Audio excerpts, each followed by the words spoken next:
so this is a vlog on my art sketchbook. Previously I'd done one on my textiles, and I thought maybe I should do one on my art one to enable people to know whereabouts they are. So this is about a B grade. I'm 5 marks off a B, so I've been sent away to add a few kind of words to it.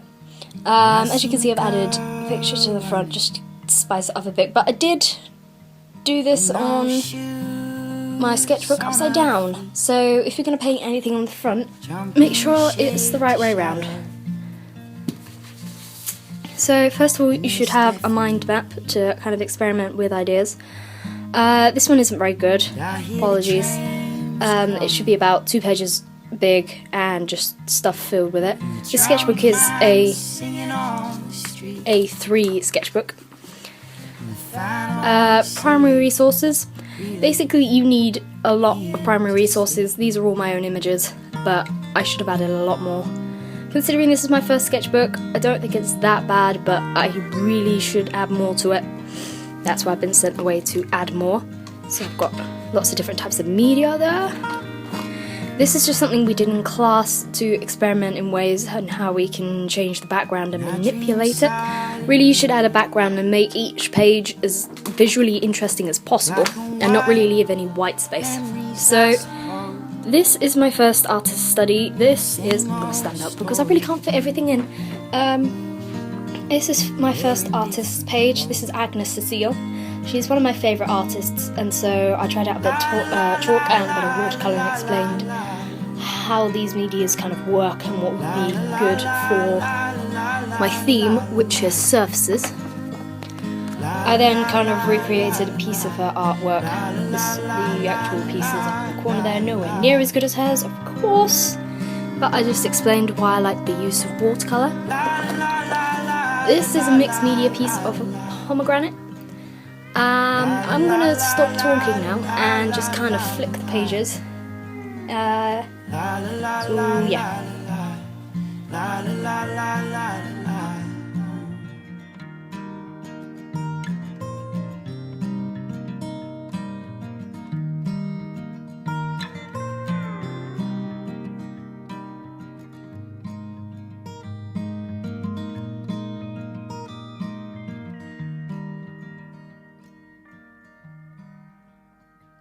So where's the girl running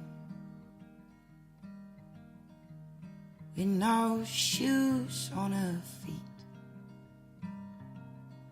'Cause there's no shade, no shadow. This is painting with bleach. Yeah, I know, health and safety, you know. But it does give an interesting effect. If anyone wants to work in negativity, you just kind of got to be careful because, you know, it's bleach.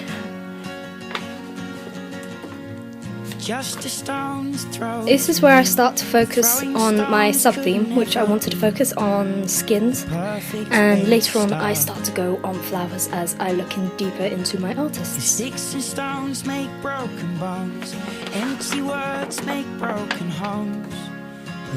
And before you ask, this was just kind of some analytical work on my first artist, which is Stasia Barrington, which helped me move on to kind of the whole flower theme.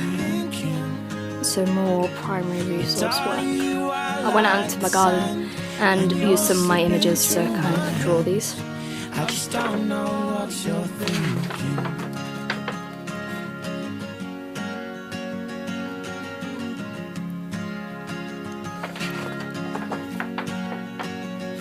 I use my friend Amy a lot in this. I use her face a lot for the photos and to be able to work on top of it, and you can just see my experimentations over here.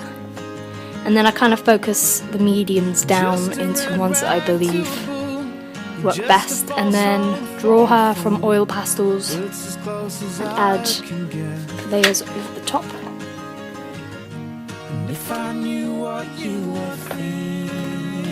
And then I decided to do some flower symbolism, which I thought would add more meaning to my piece.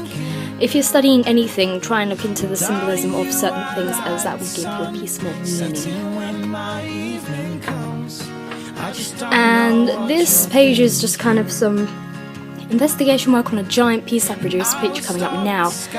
It's actually, the piece is taller than me when I stand it up. Nobody actually realises how big it is until they walk up to it. And that took me a good week to paint from acrylic paint. And the background, no, I did not paint.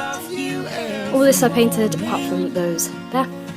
This is my first and original artist, Daisy Barrington, and start to look at flowers on the skin. This I did on... what did I do this on? I kind of did this on an art course. Someone came into school and we did a life drawing course, and then I added the flowers over the top with watercolour. And then more primary research, more artists. Feel free to take any artists of this if you're studying portraits. I do study portraits a lot, so maybe this will help you out. And thank you to Izzy who let me borrow her face as well, because I need pictures of people to draw and I just ran out. This is all done in pen and watercolour here. And then this is me trying to finalise stuff. My final piece included this, but I didn't mean it to. I kind of ran out of ideas. I'm gonna have to end up redoing my final piece. The final piece I did, picture coming up now, took me a good week and a half to produce. So here are all the sketches of stuff which I didn't actually use in the end, because I did all these sketches and I was thinking, oh yeah, I'll do that, but I really didn't want to do it. So what I did was redrew the girl, but from the other side, because I didn't like her facing that way, so I drew her the other way. And then projected it up to a board because the piece is massive. I think it's an A1 piece on card, and that's as far as it goes. So I hope this has helped any people doing a B grade, because that's kind of about what you need to do, with just kind of referring back to the original sub theme and original theme. So I hope you liked it, and goodbye. Summertime to start. It's the shape of love's the only shape.